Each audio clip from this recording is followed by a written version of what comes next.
masque de fusion, un morceau intéressant. Alors j'ai pris une image, j'ai fait exprès de la prendre avec les filigranes pour qu'on voit un tout petit truc. Là pour le coup, tout à l'heure on a parlé de baguette magique à un moment.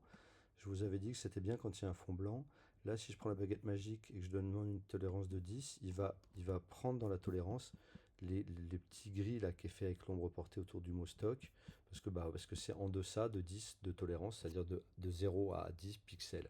Par contre, comme l'image elle est grise, grise beige foncé, il va bien comprendre qu'il ne va pas dedans. Et que je sois en pixel contigu ou pas, hein. Parce que là, je lui demande les pixels contigus. En l'occurrence, d'ailleurs, ils sont tous contigus, sauf peut-être là-haut.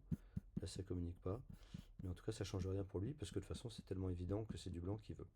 On va juste faire un truc, on va demander un tout petit pixel de contour progressif. Donc là, on va aller dans Sélection, Modifier, Contour progressif, on va demander 1. Et on va faire un Command J pour isoler ça sur un calque à part. Alors il m'a fait l'inverse, parce que bah oui, Raphaël Thomas, vous êtes un idiot. Il a sélectionné le blanc que j'ai sélectionné tout à l'heure. Donc je lui ai demandé d'intervertir. Et ça, j'aurais dû en parler dans les outils de sélection tout à l'heure, de l'interversion.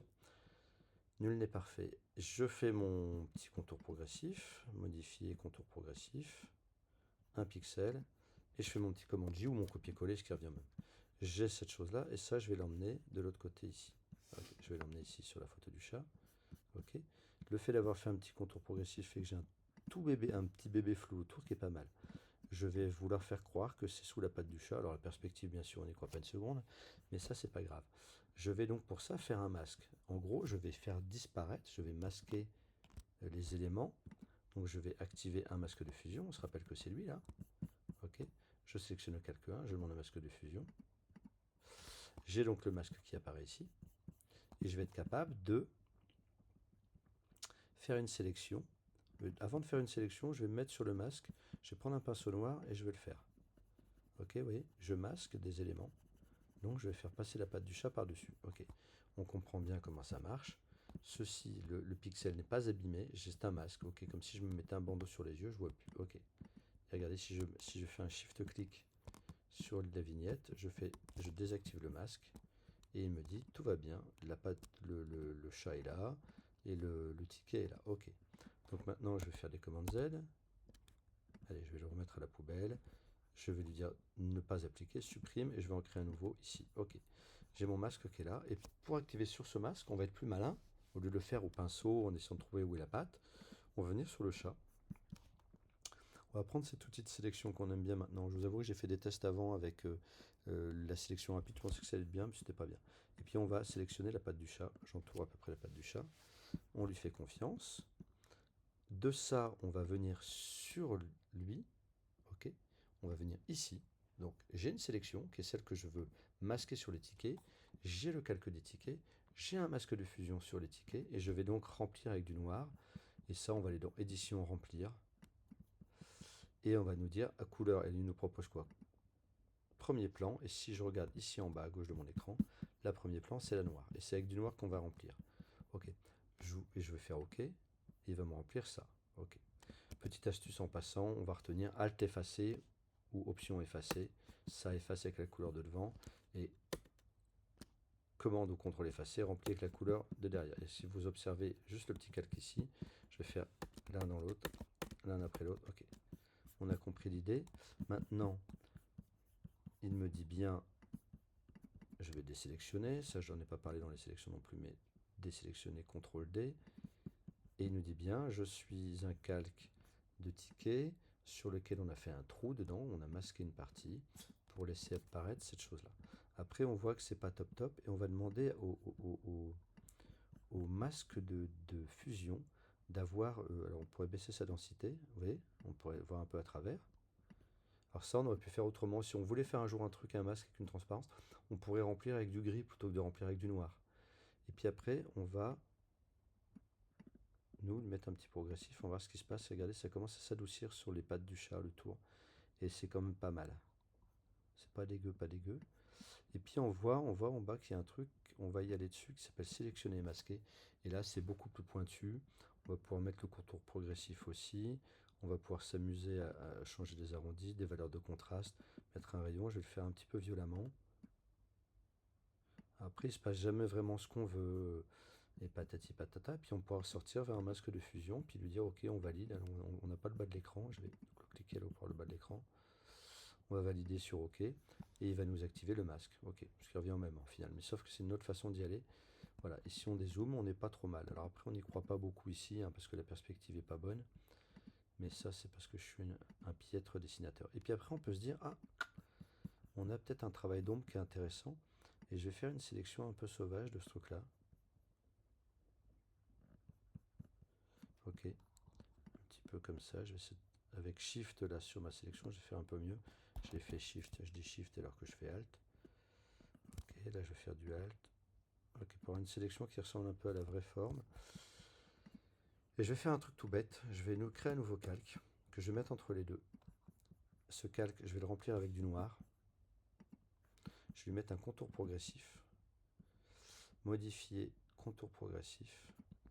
Je vais mettre 50 et je vais remplir avec du noir. Ok. Il me fait cette chose-là. Je vais le mettre. Je vais le mettre dessus. En fait, il faudrait qu'il vienne derrière la patte du chat. Et après, je vais le mettre en mode de produit. Et je vais lui baisser son intensité pour essayer de simuler un peu le truc. Et en fait, il faudrait que je remette la patte du chat par-dessus. L'idée, vous l'avez bien compris, c'est de venir ici. Donc en fait, il faudrait que je reprenne ma sélection de patte de chat, que je refasse un commande J de ma patte de chat, que j'intervertisse ma sélection plutôt, je refasse un commande J de ma patte de chat et je remette ma patte de chat par-dessus. Ok. Et ce qui me permettrait ici d'avoir une ombre sur les billets. Regardez, je vais la forcer un petit peu. Et là, on y croirait un petit peu plus. Ok, même si on n'y croit pas du tout, on est bien d'accord là-dessus. Mais moi, je ne sais pas dessiner, j'ai un sens de la perspective qui est quand même pas terrible. Et puis, je n'allais pas passer 5 heures non plus à vous trouver une image. Ok, après, on pourrait s'amuser avec peut-être faire un petit contrôle T sur l'ensemble, mais voilà, ça va être compliqué. Voilà pour l'histoire de masque de fusion. Donc, on a bien compris, il sert à masquer des choses. Et je vais montrer un autre petit usage du masque de fusion. Voilà, sur cette image-là, je vais faire une sélection sauvage de ça, de l'écran, du petit chat qui est en train de regarder Oliver. C'est pas un montage, hein, ça c'est une vraie photo. Et justement, tiens, je vais me dire que je vais mettre une autre photo dedans. Je vais aller chercher cette photo-là, je vais la copier. Puis je vais venir là, j'ai une sélection, j'ai quelque chose en mémoire, et bien Photoshop, il va me dire, est-ce que tu fais un collage spécial? Est-ce que tu veux coller dedans la sélection? Et je le fais, et regardez ce qui se passe. Ce qui se passe, il se passe un truc super rigolo surtout. C'est comme je suis un crétin, j'ai juste copié le calque de... J'ai juste copié le petit calque de carrelage. Ok, alors vous savez ce qu'on va faire. Ça c'est un signe du destin qui disait qu'il fallait pas que je prenne cette photo-là. Je vais aller chercher cette photo-là, qui sera plus rigolote. Je vais sélectionner cette photo-là. Je vais revenir sur mon petit calque ici. J'ai donc une photo en mémoire. J'ai donc une sélection. J'ai donc la possibilité de faire un collage spécial, collage dedans. Et Photoshop me dit, ok, si tu colles dedans, je te crée un masque de fusion où on ne verra que par rapport à la forme que tu avais faite. Ok. Et maintenant, je vais pouvoir faire un CTRL T sur ma photo, la réduire, la déplacer comme je veux, peut-être la pivoter un petit peu. Voilà, faire croire que c'est la photo qui est dans le téléphone. Ok, comme ça. Et voilà, et vous voyez le masque de fusion, il est là. Et il n'y a plus de petit cadenas ici. Vous avez vu, tout à l'heure, on avait un petit cadenas ici. Ça veut dire quoi? Quand il y a un cadenas, ça veut dire que si je déplace et le masque et le pixel. D'ailleurs, vous voyez, on voit bien. Regardez ce qui se passe à droite. Ça bouge ici. Ok. Si j'enlève le cadenas, alors attendez, je vais faire les commandes Z, je vais m'en mettre bien. Si j'enlève le cadenas, que je rezoome un petit peu, que j'enlève le cadenas et que je déplace le masque, il va déplacer le masque. Vous voyez, c'est le trou qui déplace. Et si je laisse le masque où il est, et là ça va être plus logique, je pourrais dire les billets, je les ai pas mis au bon endroit. D'où la magie du masque.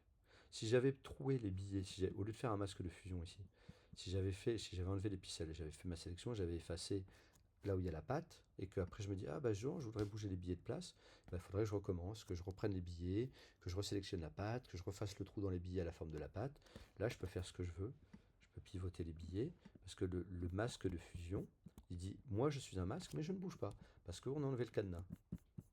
Voilà. Et du coup, c'est peut-être plus crédible d'ailleurs dans ce sens-là, puis peut-être que je peux les réduire un petit peu. Puis là, on a peut-être un truc qui est plus rigolo. Avec la petite ombre qui va bien, tout ça. Ok. Voilà, voilà, voilà, voilà. Et puis voilà. Et c'est comme ça que sont fabriqués les objets, les comment dire, les calques. Non, j'ai rien dit. Oublie ma phrase. Allez, je vous dis à très bientôt. Salut tout le monde.